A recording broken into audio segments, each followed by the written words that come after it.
What is the secret sauce to being a millionaire?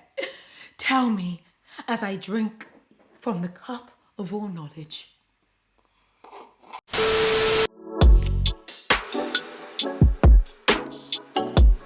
Hello there guys, my name is Patricia Bright and you are over here on The Break, where we like to give you the tools to learn, grow and navigate life like a boss and make money moves in the process. I hope you are doing well. Today I thought I would do a video talking about some of the habits of millionaires, things that have set them apart, things that allow them to make money, things that allow them to remain rich and successful, and I think these are really valuable, and I genuinely think that knowledge is power. We need to know what you're doing, share the secret sauce so we can all be rich together.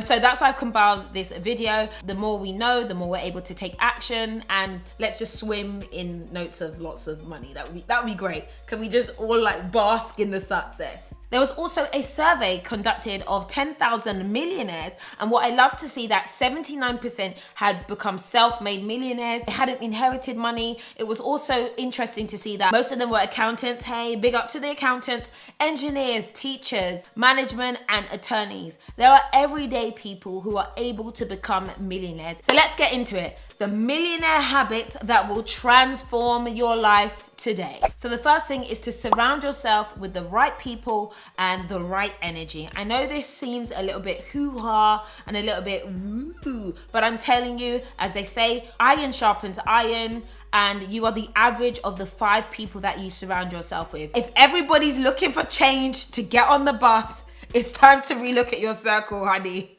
And I remember having this revelation that, you know, I don't despise my upbringings, where I come from. You know, I'm from South London. I talk about this all the time.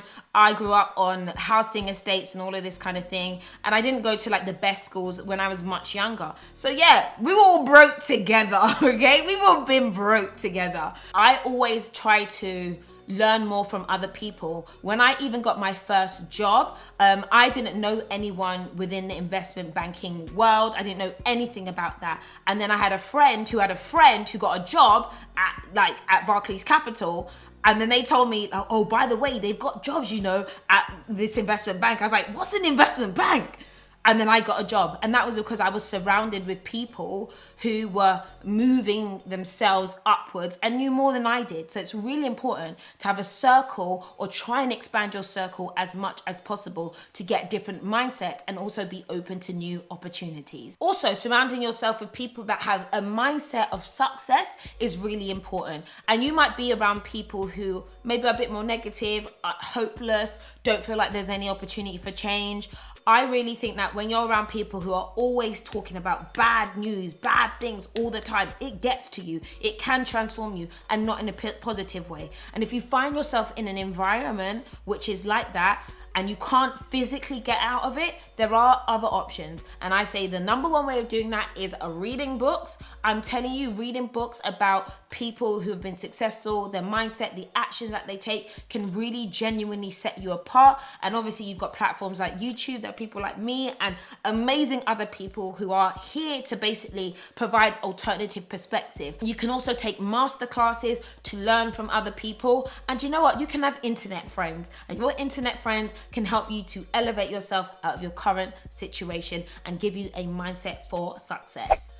Number 2, live below your means. I consider myself to be a bargain princess. I like things that are I don't like cheap. I like designer items, but it's not that deep to spend my entire monthly check on the newest designer item for the sake of keeping up with the Joneses. Who are the Joneses? No. Why should I spend my check to keep up with people I don't know? It's not that deep. It is really important to live below your means and within your means, and this is definitely the habit of the successful. One of the traps that people fall into is that they increase their earnings and they increase their perspective. They get a new job, they get a new raise, great, they buy a new car, they increase their car loan payments, they buy a bigger house, then they need a better job to be able to pay for the bigger house and a bigger house. And actually you get trapped in this cycle, which I feel like the world tells you need to be in this cycle, like you need a bigger house, you need a bigger car, you need a bigger everything. And then you have to try you're keeping up. And basically you're working only to live, to keep up with these expenses you don't even need. What ends up happening is, even if you start earning more, but you're spending spending more, you're not actually richer. Your income has come up, but so have your expenses. People who want to maintain and grow their wealth and actually become millionaires recognize that if they can keep their expenses lower, they have more available cash to invest in the long run, to invest in the future, to actually genuinely become really wealthy. Millionaires have a huge understanding of what is an asset and what is a liability for them. And a lot of the things that you buy, including your glamorous cars, these are all liabilities. These are all costs that don't actually make you more wealthy. So in the book called The Millionaire Next Door, there's an entire chapter that is dedicated to you aren't what you drive. A lot of people do spend money on their cars and on new cars, but they noted that only 24% of millionaires drive new cars, and the majority of millionaires have cars that are 2 years or older. So another thing that millionaires do is they set high goals, but they work towards them in bite-sized ways. It's great to think about being a millionaire, being really rich, being really successful, but a lot of people can get distracted by the bigger vision and actually end up feeling paralyzed, like they can't make it there. It's really important that if you have a goal and if you have a dream and if you have a vision, to not get caught up all the way up here and realize it's the little things that you do in between that are gonna get you to where you are. Millionaires are open to taking risks, calculated risk. This is not a time for you to say, put everything on red, get the Bitcoin, get it all, cryptocurrencies for the wind. No, there's actually some data to show that women are better investors in the long run, and this is because they make less risky investments. But risk is very important. Without any risk, there isn't any reward. Now, playing it safe is a strategy, and a strategy that is valuable and works for many. However, most millionaires are willing to take more calculated risk to achieve something that they want to achieve. Starting a business is a risk. You have to commit initial investment into making it, and you have no guarantee that you're going to be successful. Getting a qualification, there is a risk because it costs you money up front, and there's no guarantee that you'll get the promotion or the job that you want to do. Most millionaires understand that they have to make a commitment, they have to take a step out, they have to do something to achieve a return at the end of it. I did the same thing when I left my job for the first time. I took a risk when I left my first job. I was on a cushy salary. I was receiving a lovely bonus. I had a great manager at a great firm. I could have been there for a really long time, but something in me made me feel like, you know what, I have an opportunity that wasn't guaranteed, and I didn't know what it would turn into, but I took a calculated risk. I remember I actually did a spreadsheet and I did a calculation of my 5-year earning plan. I compared what I thought I could do from a business perspective, and I gave myself a percentage rate of growth,